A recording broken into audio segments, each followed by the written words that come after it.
Throughout history, societies have found many different ways to execute criminals, including beheading, hanging, a firing squad, an electric chair, a gas chamber, and lethal injection. Unfortunately, for all forms of executions, there will be some cases that don't result in a timely death, some executions might not work at all, or some might take multiple tries or a long time to work. Here we reveal 10 executions that didn't go according to plan. Margaret Pole, the Countess of Salisbury, came from a royal lineage and was related to several kings. Unfortunately, she got caught up in the conflict surrounding King Henry VIII's break from the Roman Catholic Church and his attempts to divorce Catherine of Aragon and Mary Anne Boleyn. Pole's son, Reginald, was made a cardinal in 1536 and started speaking out very vocally against Henry VIII. Shortly after, he fled to Rome and out of Henry's reach. Unable to pursue Reginald Pole, Henry had Margaret Pole arrested in 1539 instead. She was imprisoned in the Tower of London and her execution by beheading was scheduled for 1541 when she was 67 years old. The executioner wasn't very experienced and the first blow of the axe missed her neck. Subsequent blows also did not land cleanly and instead hacked away at her neck, head, and back. It reportedly took 11 blows before Pole was finally beheaded, a rather gruesome way to go. In 1886, Pole was beatified by Pope Leo XIII and became Blessed Margaret Pole under the Roman Catholic Church. Top 9. In 1801, Joseph Samuel was transported from England to the Australian penal colony for theft. 2 years later, Samuel and a gang of thieves decided to rob a house. During the course of their robbery, a constable showed up and was killed. Samuel and several others in the gang were eventually caught.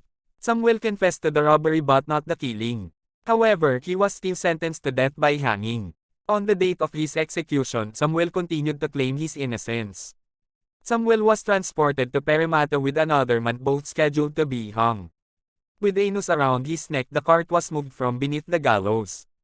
However, the noose around Samuel's neck broke and he fell to the ground. A second noose was brought, but this one unraveled. A third noose was used, but this one broke as well. The ropes were inspected, and no signs of tampering were found. The governor decided to release Samuel after this, citing divine intervention. Samuel still didn't learn his lesson. He was caught again a few years later, committing another crime and sentenced to jail. Shortly afterward, he and 8 other inmates escaped and stole a boat. They were never seen again and presumed to have drowned.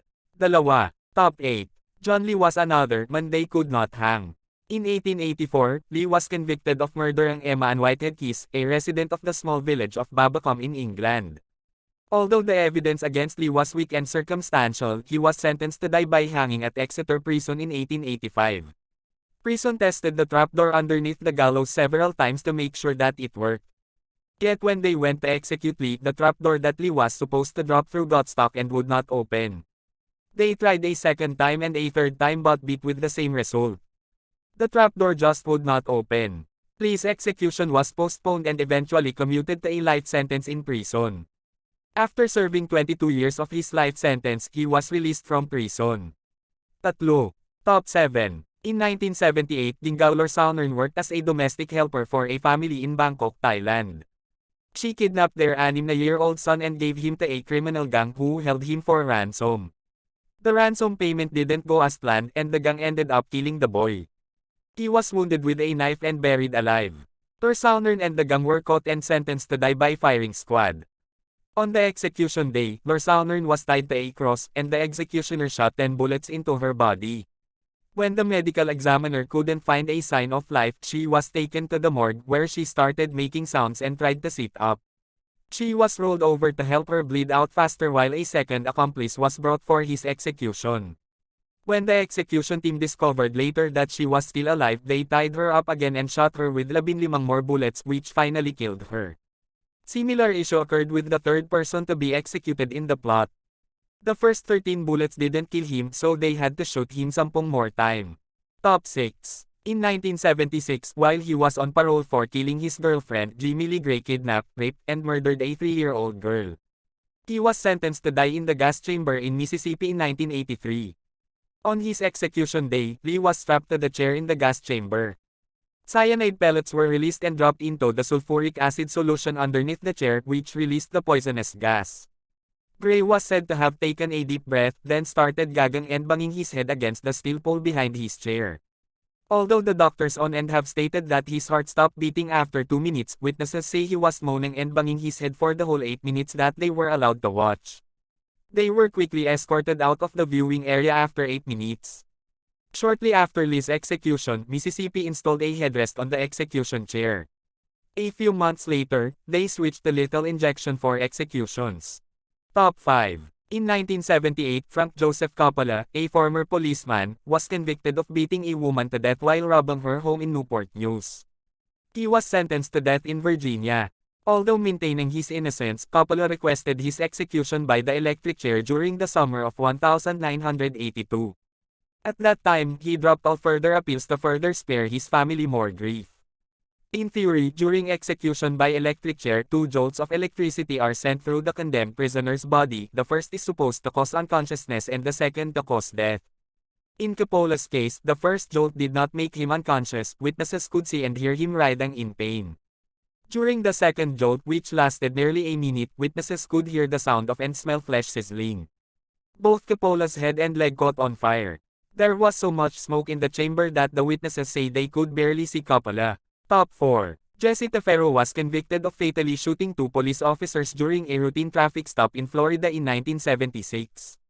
He was sentenced to die in 1990 by electric chair even though he claimed he was innocent. Before Tefero's execution, the sponge used in the electric chair's headpiece had to be replaced.